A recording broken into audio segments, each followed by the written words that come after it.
Hello friends, I am निशा गर्ग और आज मैं आपके लिए लेके आई हूँ कुछ इम्पोर्टेंट प्रश्न जो हमारे टॉपिक विश्व इतिहास का जो टॉपिक हम कर चुके हैं नेपोलियन बोनापार्ट, उसमें से मित्रों मैं आपके लिए क्वेश्चन लेके आई हूँ।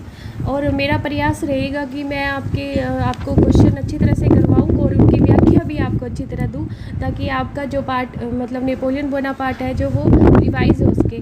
लेकिन मित्रों, ये जो प्रश्न मैं लेके आई हूँ इसके लिए मैंने बहुत ही ज़्यादा मेहनत की है और मैं चाहती हूँ कि आप इन क्वेश्चनों को बिना इनके आंसर देखें, आंसर तो मैं आपको साथ में बताऊंगी, लेकिन आप बिना आंसर इनका देखें और इन्हें सोल्व करने की कोशिश करें। और ये जो प्रश्न है ये इंडियन लेवल के जितने भी एग्ज़ाम होते हैं जिनमें विश्व इतिहास आता है उन सब के लिए इम्पोर्टेंट है और उन सब में से ये क्वेश्चन है जो मैंने लिए हैं और कुछ अपनी तरफ से भी मैंने इसमें क्वेश्चन शामिल किए हैं। तो मित्रों, पूरे से धैर्य और विश्वास के साथ आप ये क्वेश्चन करें और मेरे चैनल को लाइक, सब्सक्राइब और शेयर ज़रूर करें। तो आओ मित्रों, आज करते हैं हम नेपोलियन बोनापार्ट के कुछ प्रश्न। तो इसमें जो पहला प्रश्न है वो स्कूल व्याख्याता 2013 में मित्रों आया हुआ है, फर्स्ट ग्रेड में आया हुआ मित्रों क्वेश्चन है। और इसके बारे में ये जो क्वेश्चन है मतलब इसमें क्या बोनस अंक भी दिया हुआ है आरपीएससी ने, लेकिन हम इस प्रश्न को करेंगे क्योंकि इस प्रश्न में हमें बहुत सी जानकारी है जो वो देखने को मिलती है इस प्रश्न में। जैसे नेपोलियन की पराजय के बाद 1815 की पेरिस की संधि के माध्यम से यूरोपीय शक्तियों ने मतलब क्या निर्णय लिया, तो इसमें यूरोप के राजवंशों को उनको पश्चिमी क्षेत्रों में पुनर्स्थापित करने का प्रयास किया। नेपोलियन पूर्व की शक्ति संतुलन को स्थापित किया, यूरोप के विभिन्न कामों को की राष्ट्रीय आकांक्षाओं को ध्यान में रखा। तो मित्रों, अगर हम गौर से देखें तो इसमें ये जो सभी कारण है इसमें दिए, जैसे क्रांति के जो इसमें सबसे लास्ट वाला है वो दिया हुआ है, क्रांति के विचारों को प्रभावों को समाप्त करने का प्रयास किया।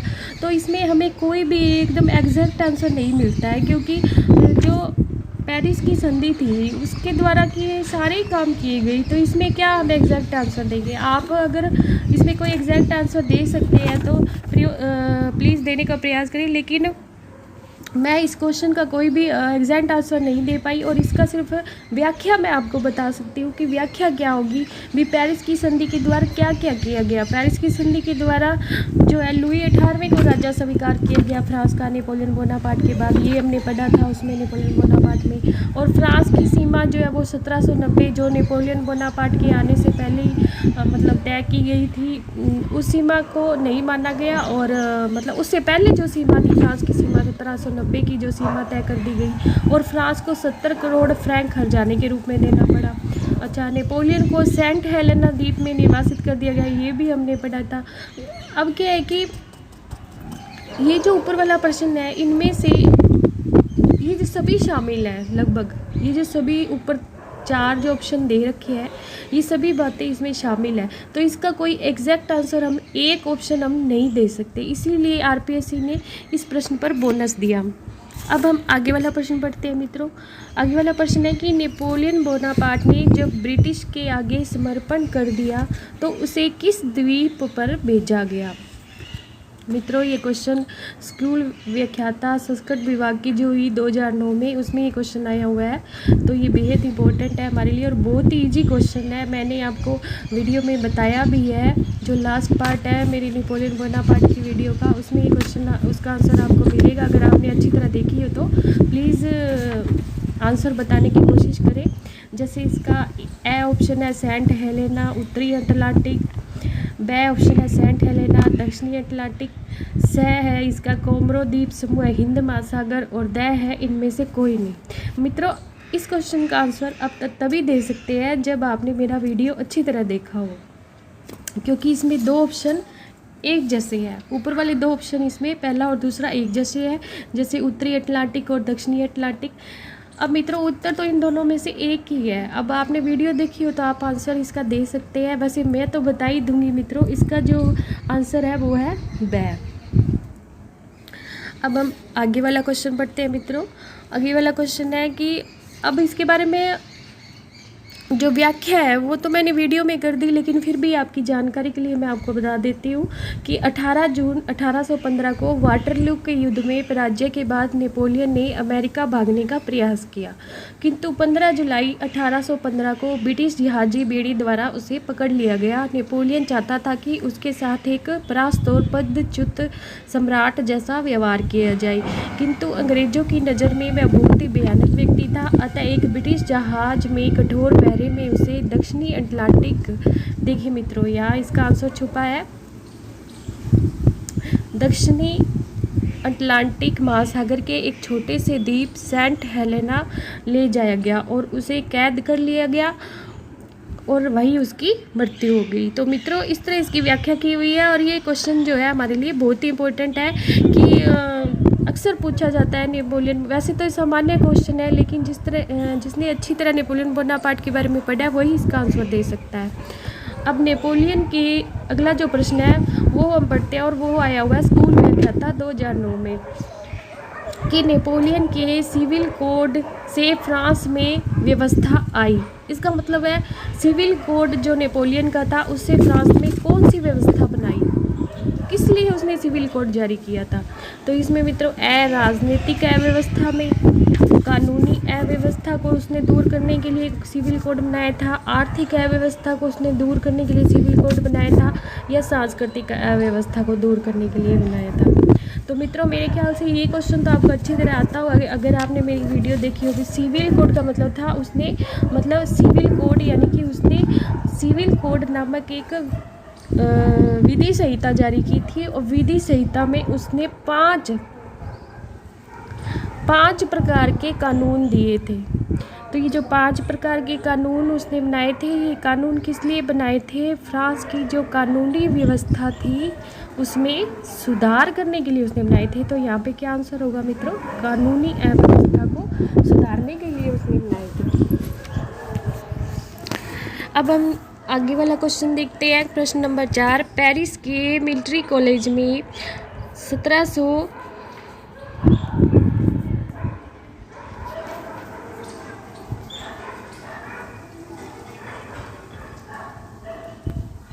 पेरिस के मिलिट्री कॉलेज में 1785 में अपने आवास के समय नेपोलियन ने निम्न में से किस पुस्तक को पढ़ा था जो उसे बहुत रुचिकर लगी थी। मित्रों ये क्वेश्चन आया स्कूल व्याख्या था 2009 में, और जब मैं आपको नेपोलियन बोनापार्ट के प्रथम पाठ करवा रही थी तब मैंने आपको बताया था इसके बारे में। और अब हम इसके ऑप्शन पढ़ते हैं। एडम स्मिथ का वेल्थ ऑफ नेशंस, नेकर का कंप्लीट, रूसो का सोशल कॉन्ट्रैक्ट और द है सैन्य विषयों पर विवेचनात्मक लेख। तो मित्रों इसका उत्तर होगा रूसो का सोशल कॉन्ट्रैक्ट। मित्रों ये जो नेपोलियन बोनापार्ट था ये रूसो से बहुत प्रभावित था।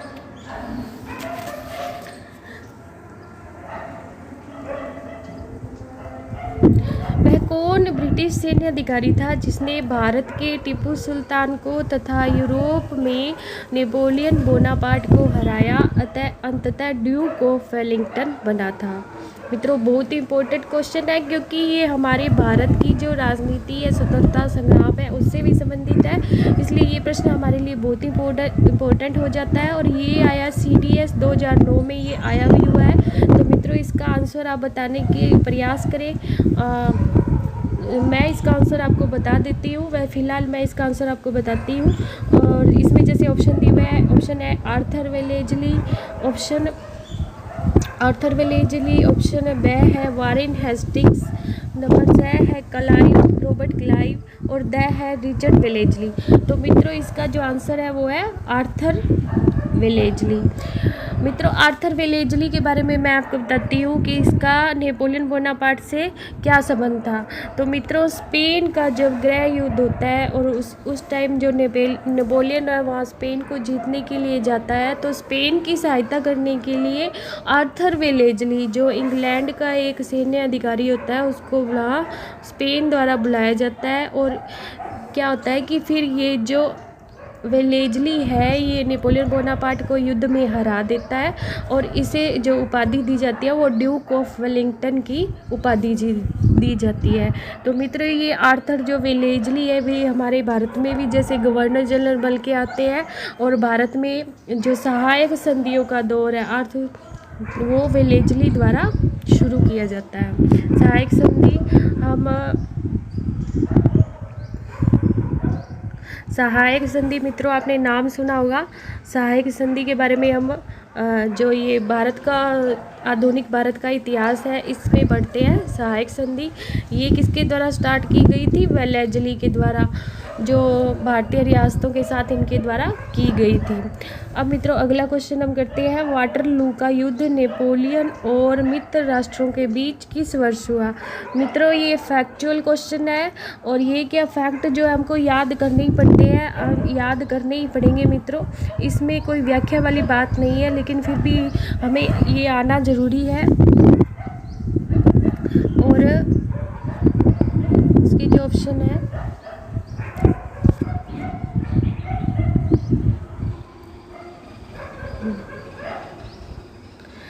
इसमें जैसे दिया हुआ है कि 1848, और बै दिया हुआ है 1820, और सह दिया हुआ है 1830, और दै दिया हुआ है 1815। तो मित्रों ये जो वाटरलू का युद्ध हुआ था वो हुआ था 1815 में, जिसमें जो मित्र राष्ट्रों ने नेपोलियन बोनापार्ट को हरा दिया था और उसे सेंट हेलेना द्वीप पर भेज दिया था।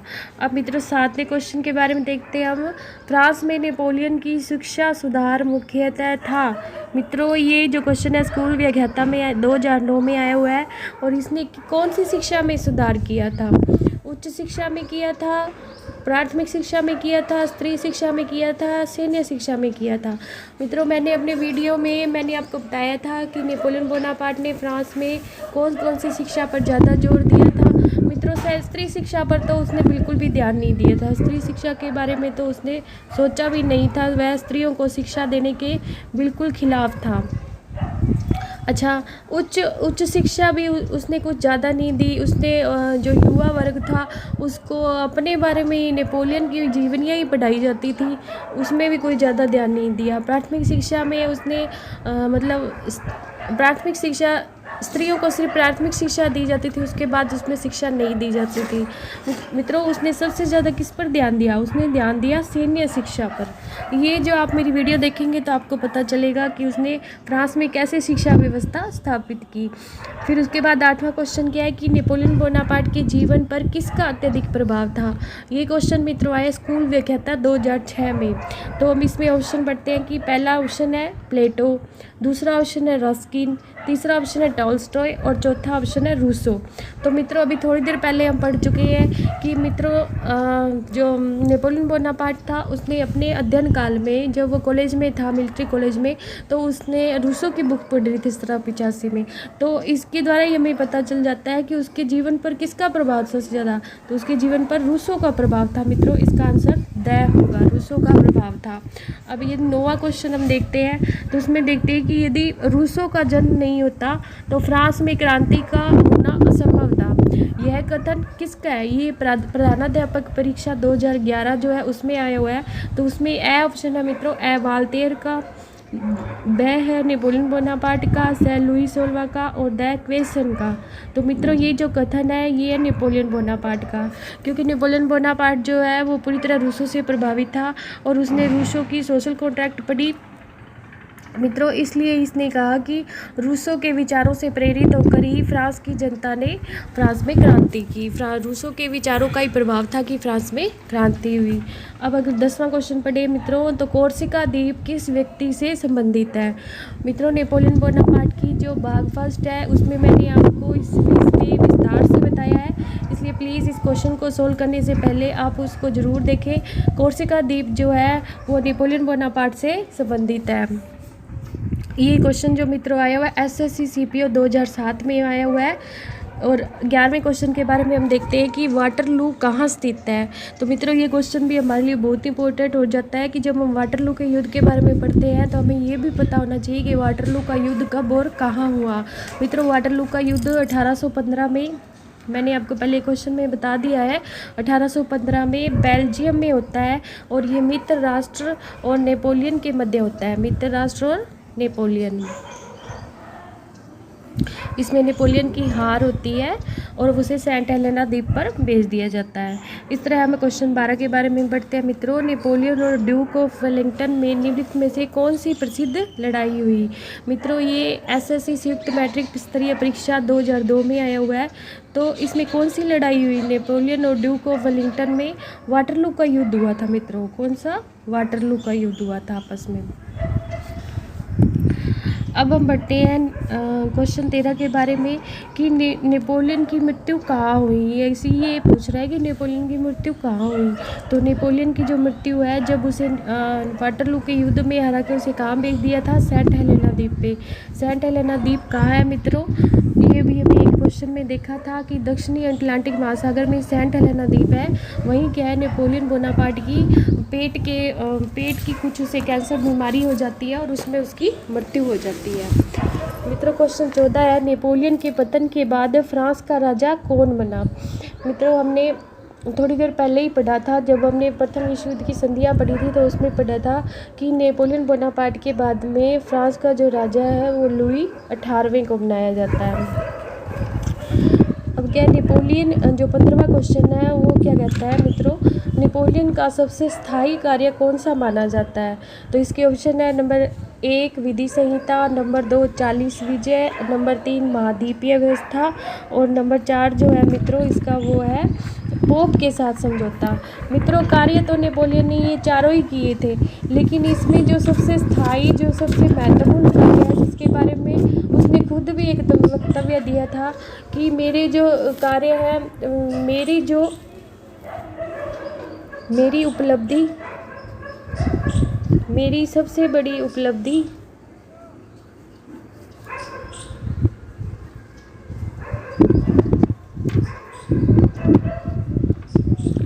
मेरी 40 विजयों में नहीं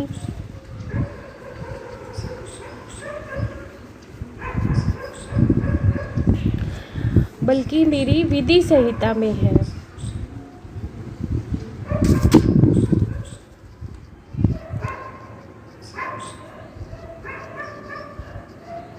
तो मित्रों उसने ये वक्तव्य खुद ही दिया था और ये बात सही भी है, क्योंकि मित्रों आज भी जो फ्रांस में नेपोलियन की विधि संहिता है उसको माना जाता है और विवाह के लिए जो वहाँ पर उसने सिविल कोड जो उसने नियम बनाए थे, कानून बनाए थे, उनका पालन आज भी फ्रांस की जनता करती है। इसलिए नेपोलियन की जो विधि संहिता है वो क्या है? स्थायी है। तो इसका मित्रों आंसर क्या होगा?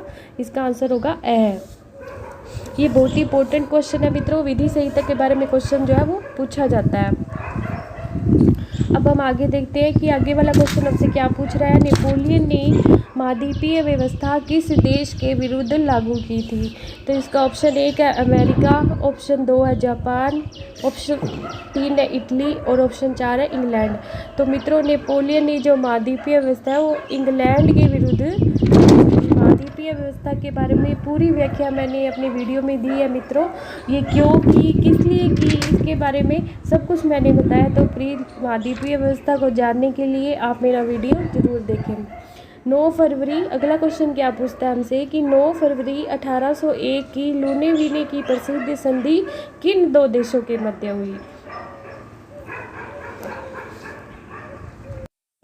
क्वेश्चन में क्या पूछा गया मित्रों? 9 फरवरी 1801 की लुनेविने की जो प्रसिद्ध संधि है वो फ्रांस और ऑस्ट्रिया के मध्य होती है मित्रों। इसके बारे में भी मैंने अपनी वीडियो में जिक्र किया है। इसके बाद हम देखते हैं कि आगे वाले क्वेश्चन में क्या है। लीजियम ऑन ऑनर, समान जो समुदाय है, सम्मानित जो समुदाय, उसके लिए इस शब्द का प्रयोग किया जाता। फ्रांस में लीजियम ऑन ऑनर का संबंध किस देश से है? तो मित्रों ये एक उपाधि है जो वहाँ के जो सैनिक थे, सेना में भर्ती जो अधिकारी या सैनिक होते थे उनको नेपोलियन द्वारा ये उपाधि दी जाती थी, लीजियम ऑन ऑनर। तो ये फ्रांस से संबंधित है मित्रों। इसके बाद हम अगला क्वेश्चन करते हैं कि नेपोलियन बोनापार्ट किस वर्ष सम्राट बना? मित्रों बहुत ही इजी क्वेश्चन है और ये 1804 में सम्राट बना था मित्रों। इसके बाद हम पढ़ते हैं अगला क्वेश्चन, नेपोलियन ने किस भारतीय शक्ति के साथ संबंध स्थापित करने का प्रयास किया? तो मित्रों ये क्वेश्चन भी हमारे लिए महत्वपूर्ण है। नेपोलियन बोनापार्ट ने जो हमारे देश के जो मैसूर के जो राजा थे टीपू सुल्तान, मैसूर के शासक, जिन्होंने अंग्रेज़ों से 4 युद्ध किए और चारों युद्धों में वीरतापूर्वक उनसे संघर्ष किया और अंत में युद्ध में लड़ते हुए अपनी मातृभूमि के लिए वीर गति को प्राप्त हुए, उन टीपू सुल्तान से इसने नेपोलियन बोनापार्ट ने संबंध स्थापित करने की कोशिश की।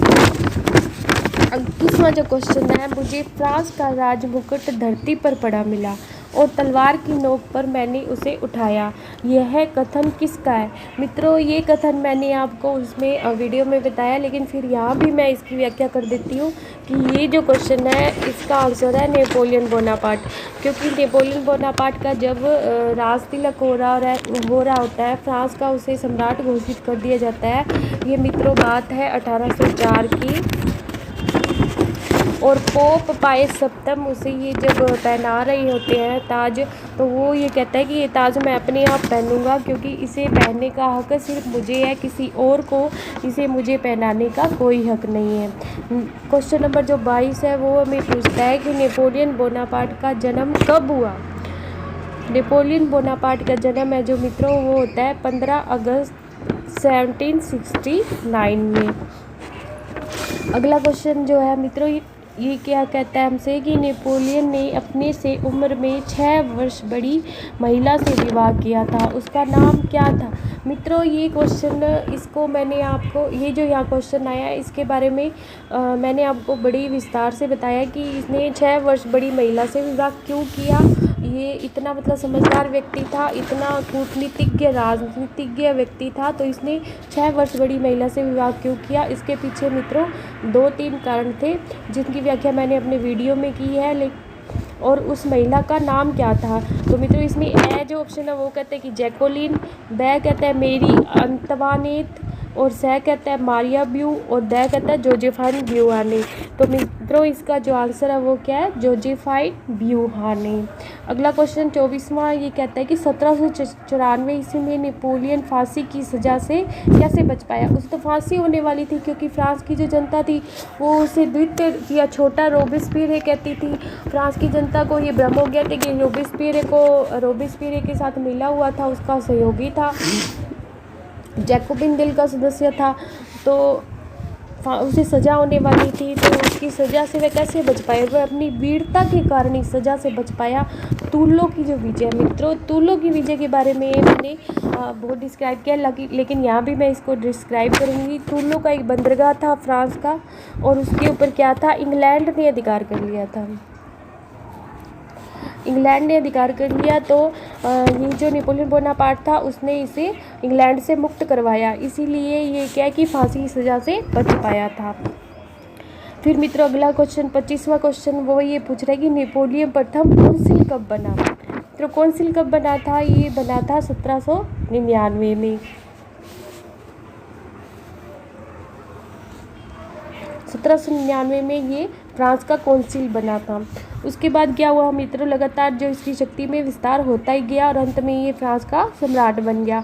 मित्रों इसके बाद ये क्वेश्चन 26वां क्वेश्चन ये पूछता है कि नेपोलियन द्वारा फ्रांस के प्रथम बैंक की शुरुआत कब की गई? तो मित्रों फ्रांस का जो प्रथम बैंक था नेपोलियन द्वारा बैंकिंग व्यवस्था में जो सुधार का जो कार्य किया गया वो किया गया था 1800 ईस्वी में। प्रथम बैंक की स्थापना कब की गई? 1800 ईस्वी में। फिर 27वां क्वेश्चन पूछता है कि प्रथम कौंसिल बनते ही नेपोलियन ने अपना विदेश मंत्री किसको बनाया? विदेश मंत्री किसको बनाया मित्रों? ए है इसमें बूरियन को, ब है बेगार्ड को, स है तेलरा को, और द है फूशे को। मित्रों बहुत ही इंपॉर्टेंट क्वेश्चन है और इसका आंसर है तेलरा को। अच्छा 28 नंबर जो क्वेश्चन है वो पूछता है कि 9 फरवरी 1801 को लूने विने की संधि।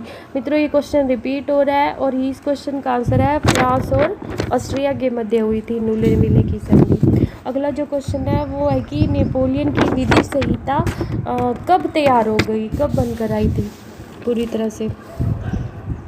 तो मित्रों नेपोलियन की जो विधि संहिता है वो 1804 में कंप्लीट हो गई थी। मित्रों मैंने आपको बताया था मेरी वीडियो में नेपोलियन की जो विधि संहिता है वो 4 लोगों ने, 4 विधि विशेषज्ञ थे, उन्होंने मिलकर बनाई थी। एक किस्म से ये 4 वकील थे। जिन्होंने ये विधि संहिता तैयार की थी और इसमें 5 कानूनों का संग्रह था, 5 कानूनों का। इसके बाद हम देखते हैं कि 30वां क्वेश्चन जो है वो कहता है कि नेपोलियन फ्रांस का सम्राट कब बना। मित्रों ये भी क्वेश्चन रिपीट हो रहा है। इस क्वेश्चन का आंसर है 1804 में। अब 31वें क्वेश्चन में हम देखते हैं कि ट्रैफलगार के युद्ध में नेपोलियन किससे परास्त हुआ। मित्रों नेपोलियन जो बार बार परास्त होता है, हम देखते हैं कि नेपोलियन का जो पूरी पढ़ते हैं हम नेपोलियन के बारे में, तो वो इंग्लैंड से परास्त होता है। तो ये जो ट्रैफलगार का जो युद्ध था इसमें भी इंग्लैंड से परास्त हुआ था नेपोलियन बोनापार्ट। अच्छा, इसमें 32वां जो क्वेश्चन है वो पूछता है कि बर्लिन विज्ञप्ति का प्रकाशन क्यों हुआ। ये बर्लिन जो आदेश था ये महाद्वीपीय व्यवस्था के अंतर्गत ही आता है मित्रों, जो नेपोलियन ने जारी किया था। और बर्लिन विज्ञप्ति जो जारी होती है मित्रों वो 1806 में जारी होती है, नेपोलियन द्वारा जारी की गई। इसको मित्रों बर्लिन आदेश भी कहते हैं।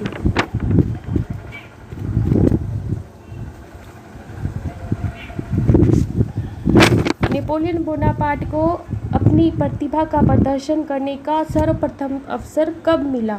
तो मित्रों इसमें हम पढ़ते हैं कि हमने जो वीडियो बनाया था तो इसमें हमने आपको बताया था कि सबसे पहले जो नेपोलियन की अपने देश के अंदर फांसी की सज़ा से बचने के लिए जो वीरतापूर्वक कार्य किया गया था वही उसका पहली बार प्रतिभा का प्रदर्शन करने का भी अवसर था। वो था तुर्लो के घेरे के समय। तुर्लो जो बंदरगाह था उसको उसने अंग्रेज़ों से मुक्त करवाया था, वही क्या है उसकी प्रथम वीरता प्रदर्शन थी। नेपोलियन बोनापार्ट का वास्तविक गौरव उसके महत्वपूर्ण कार्य में कौन सा इसका महत्वपूर्ण कार्य था। अभी मैंने आपको पहले क्वेश्चन में बताया, तो इसमें ऑप्शन तो 4 दे रखे हैं। विधि संहिता भी है, आर्थिक सुधार भी है, व्यवस्था की स्थापना भी, विजय भी। काम तो इसने चारों ही किए थे। फिर सबसे ज़्यादा इम्पोर्टेंट कार्य कौन सा, महत्वपूर्ण कार्य कौन सा था मित्रों, ये जो विधि संहिता है, ये जो इसकी विधि संहिता है ये महत्वपूर्ण कार्य थे। इसके बाद हम अगला क्वेश्चन देखते हैं कि 1805 ईस्वी में नेपोलियन ने किस युद्ध में ऑस्ट्रिया और रूस की संयुक्त सेना को पराजित किया था। तो मित्रों इसमें जो मैंने आपको बताया ऑस्ट्रेलिज का युद्ध, मैंने अपनी वीडियो में बताया आपको। ऑस्ट्रेलिज के युद्ध में मतलब क्या है कि इसे ऑस्ट्रिया और रूस की ये 3 सम्राटों के बीच का जो युद्ध था, इन 3 सम्राटों का युद्ध भी कहते हैं। और इसमें क्या है कि इसने ऑस्ट्रिया और रूस की संयुक्त सेना को पराजित किया था। अच्छा, नेपोलियन जिसके बारे में हम बार बार नेपोलियन करते हैं, आखिर हमें नेपोलियन शब्द का अर्थ भी तो पता आना चाहिए। तो ये क्वेश्चन हमसे यही बात पूछता है कि नेपोलियन यूनानी भाषा का शब्द है और इसका अर्थ क्या है मित्रों। तो इसका अर्थ है घाटी का शेर। ये मैंने अपने जो वीडियो है, पहली वीडियो नेपोलियन के बारे में, उसमें आपको इसको डिस्क्राइब किया है। नेपोलियन का जन्म किस द्वीप पर हुआ। तो मित्रों नेपोलियन का जो जन्म है वो कोर्सिका द्वीप पर हुआ। बहुत ही जनरल क्वेश्चन है, ये हमें पता ही होना चाहिए कौन से द्वीप पे हुआ, कोर्सिका द्वीप पे हुआ। अगला क्वेश्चन है, मैं कोई मामूली व्यक्ति नहीं, आदर और नैतिकता के नियम मेरे ऊपर लागू नहीं होते। ये शब्द किसके हो सकते हैं मित्रों। तो ये तो नेपोलियन के ही हो सकते हैं। नेपोलियन बोनापार्ट ने ये शब्द कहे। अब हम आगे वाला क्वेश्चन देखते हैं। 39वां जो क्वेश्चन है, 39वां क्वेश्चन में क्या पूछता है कि फ्रांस का प्रसिद्ध राजनीतिज्ञ कौन था जो स्वयं को क्रांति का पुत्र कहता था। तो मित्रों ये नेपोलियन बोनापार्ट ही था। ये स्वयं ही कहता था कि मैं क्रांति का पुत्र हूँ, मैं क्रांति का पुत्र हूँ। 40वां जो क्वेश्चन है वो क्या कहता है मित्रों, नेपोलियन का जन्म कोर्सिका द्वीप के किस नगर में हुआ था। तो पेरिस में, नंबर 2 प्रशा में, नंबर 3 वियना में और नंबर 4 ओजासिया। तो मित्रों इसका आंसर है ओजासिया में हुआ था। नेपोलियन बोनापार्ट के पिता का क्या नाम था। तो नेपोलियन बोनापार्ट का जो पिता था उसका नाम क्या था, कार्लो बोनापार्ट। बहुत ही जनरल सा क्वेश्चन है मित्रों, कार्लो बोनापार्ट इनके पिता का नाम था। नेपोलियन बोनापार्ट की प्रारंभिक शिक्षा किस शाला में हुई। तो मित्रों ये क्वेश्चन थोड़ा सा अगर हमने वीडियो अच्छी तरह देखी है तो ही हम इसका जो जन्म स्थान है या इसकी जो अध्ययन की जो पाठशाला है या कॉलेज है उसके बारे में हम बता सकते हैं। तो इनका जो प्रारंभिक जो शिक्षा है वो किस में हुई थी, ये हुई थी ब्रियानी स्कूल में। प्रारंभिक शिक्षा कहाँ हुई थी, ब्रियानी स्कूल में। पिरामिड का युद्ध किसके मध्य हुआ मित्रों। पिरामिड का नाम मात्र ही पिरामिड कहाँ पाए जाते हैं, तो ये मिस्र में पाए जाते हैं। तो पिरामिड का जो युद्ध है वो फ्रांस और मिस्र के बीच हुआ था मित्रों। ये फ्रांस और मिस्र का जो युद्ध है पिरामिडों का, उसके बारे में मैंने आपको बताया है। जो नेपोलियन का मिस्र अभियान है उसकी मैंने पूरी व्याख्या की है अपने वीडियो में, तो प्लीज़ मेरा वीडियो ज़रूर देखें आपको इसके बारे में पता चलेगा। अगला जो क्वेश्चन है वो 1762 में कोर्सिका द्वीप के बारे में किसने कहा कि मेरा विचार है कि छोटा सा टापू एक दिन यूरोप को आश्चर्यचकित कर देगा। तो मित्रों ये जो किसी द्वार ने जो ये डेफिनेशन दी है ये बहुत ही इम्पोर्टेंट है, और ये जो विचार दिया था वो किसने दिया था? रूसो ने दिया था। अगला क्वेश्चन है मित्रों कि ऑस्ट्रिया व सर्जिनिया की संयुक्त सेना को परास्त करने के बाद नेपोलियन बोनापार्ट ने 17 अक्टूबर 1797 को ऑस्ट्रिया के साथ कौन सी संधि की? कौन सी संधि की थी मित्रों? सोचकर इसका आंसर बताएं। इसका कैंपो फॉर्मिया की संधि की मित्रों। कौन सी संधि की? कैंपो फॉर्मिया की। और यहाँ पर क्या किया था इसने? ऑस्ट्रिया व सर्डिनिया का जो गठबंधन था उसको तोड़ दिया था, और ऑस्ट्रिया के साथ कौन सी संधि की? कैंपो फॉर्मिया की संधि की। ऐसा लगता है कि हर कोई मेरी प्रतीक्षा कर रहा था, कुछ समय पूर्व आता तो जल्दी होती, और यदि देरी से आता तो विलम्ब हो जाता। ये शब्द नेपोलियन बोनापार्ट द्वारा कब कहे गए मित्रों? ये शब्द नेपोलियन बोनापार्ट से जब वो मिस्र अभियान से लौट रहा था तब उसने ये शब्द कहे। नेपोलियन बोनापार्ट के साथ नियुक्त कौंसिल कौन था? इसके साथ कौन कौन से 3 व्यक्ति और थे मित्रों कौंसिल, और 3 नहीं शायद 3 और थे। तो इसमें 2 ही दे रखे, तो इसमें ए और ब दोनों आएगा। कम्बेसरी और लेबून ये दोनों थे मित्रों। इंग्लैंड द्वारा क्रांति के बाद फ्रांस की सरकार को कब मान्यता दी गई? यानी कि इंग्लैंड में फ्रांस की जो सरकार बनी थी क्रांति के बाद इसको मान्यता कब दी? तो इसके बारे में भी हमने वीडियो में पढ़ा था कि मार्च 1802 में जो है वो इंग्लैंड ने मान्यता दे दी थी फ्रांस में। अच्छा, मीनस की संधि द्वारा इंग्लैंड व फ्रांस ने क्या निश्चय किया? इंग्लैंड जो है वो फ्रांस के उपनिवेश जो है वो वापस लौटा देगा इसने, ये या फिर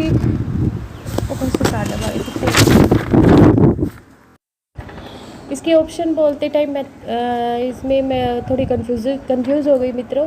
इसका आंसर ये होगा कि ब होगा इसका आंसर। फ्रांस व इंग्लैंड में युद्ध नहीं होगा परस्पर, तो इसका आंसर ये होगा मित्रों, फ्रांस व इंग्लैंड में परस्पर युद्ध नहीं करेंगे वो। अमीनस की संधि द्वारा इंग्लैंड और फ्रांस में ये निश्चय किया। नेपोलियन ने अपने सैनिक जीवन की शुरुआत किस पद से की? तो नेपोलियन ने अपने सैनिक जीवन की जो शुरुआत है मित्रों वो तोपची से की। पहले ये फ्रांस की सेना में क्या बना था? तोपची बना था। किसके शासनकाल में नेपोलियन को अपनी सैनिक क्षमता दिखाने का सुअवसर मिला? तो मित्रों ये जो डायरेक्टरी का जो शासन था, डायरेक्टरी के शासन में इसको अपनी क्षमता दिखाने का सुअवसर मिला। इसके बाद मित्रों हम देखते हैं कि अगला क्वेश्चन क्या पूछ रहा है कि नेपोलियन बोनापार्ट को सर्वप्रथम किस विदेशी अभियान का प्रधान सेनापति नियुक्त किया गया? तो मित्रों इसमें जो आंसर है वो है इटली। पहला जो इसका ऑप्शन है वो ऑस्ट्रिया, दूसरा ऑप्शन है जर्मनी, और तीसरा ऑप्शन है पोलैंड। तो मित्रों जो इसका ऑप्शन है इटली, ये जो है इसका आंसर है। इटली अभियान पर नेपोलियन बोनापार्ट सबसे पहले गया था। नेपोलियन द्वारा निर्मित सिसिपाइन गणराज्य में निम्नलिखित में नहीं था। क्या नहीं था सिसिपाइन गणराज्य? इसमें परमा व मेडोना, वेनेशिया व पोप का राज्य, कुछ भाग श्रेल्सविन व होलेस्टीन या लोम्बार्डी। मतलब ये सिसिपाइन गणराज्य मतलब इटली के जो छोटे छोटे प्रदेश थे उनको मिलाकर उसने सिसिपाइन गणराज्य की स्थापना की थी। और ये प्रश्न हमसे पूछता है कि इसमें कौन सा जो राज्य था, कौन से जो प्रदेश थे इटली के वो सम्मिलित नहीं थे। ये जो श्वेल्सविन और होलेस्टीन के जो प्रदेश हैं जिनके ऊपर डेनमार्क का अधिकार था मित्रों, ये इसमें सम्मिलित नहीं है। नेपोलियन के इटली अभियान के दौरान ऑस्ट्रिया से कौन कौन से युद्ध हुए? तो मित्रों ये जो सभी युद्ध है, उपरोक्त सभी, लोदी का पुल युद्ध, रिवाली का युद्ध और डीगो मोल्डिवी का युद्ध, ये सभी युद्ध इसने ऑस्ट्रिया के साथ लड़े थे। नेपोलियन के इटली अभियान के पश्चात अफ्रीका के किस देश के विरुद्ध उसका अभियान हुआ? तो मित्रों इसके अंदर हम पढ़ते हैं कि जो मिस्र है, मिस्र के साथ इसने दूसरा अभियान किया, मिस्र के साथ इसने युद्ध किया था दूसरे अभियान में। नेपोलियन ने मिस्र के किस बंदरगाह पर अधिकार कर लिया? नेपोलियन ने मिस्र के कौन से बंदरगाह पर अधिकार कर लिया? तो मित्रों इसने जो अलेक्जेंड्रिया जो बंदरगाह है मिस्र का, उस पर अधिकार कर लिया था। 1798 में अगला क्वेश्चन है 1798 में नील नदी के निर्णायक युद्ध में कौन से अंग्रेज सेनापति ने फ्रांसीसी बेड़े को मिस्र में नष्ट कर नेपोलियन का फ्रांस से संबंध विच्छेद कर दिया? तो मित्रों इसमें जो नेल्सन, मिस्र अभियान के दौरान हम पढ़ते हैं कि नेल्सन ने जो है फ्रांसीसी जो जहाजी बेड़ा था उसको नष्ट कर दिया था, क्योंकि जो इंग्लैंड का जो नौसेना थी मित्रों, जल सेना, वो बहुत ही ज़्यादा मजबूत थी। फ्रांस ने 1799 में किस डायरेक्टरी के शासन को समाप्त कर अवैध तरीके से फ्रांस की सत्ता हथिया ली? तो मित्रों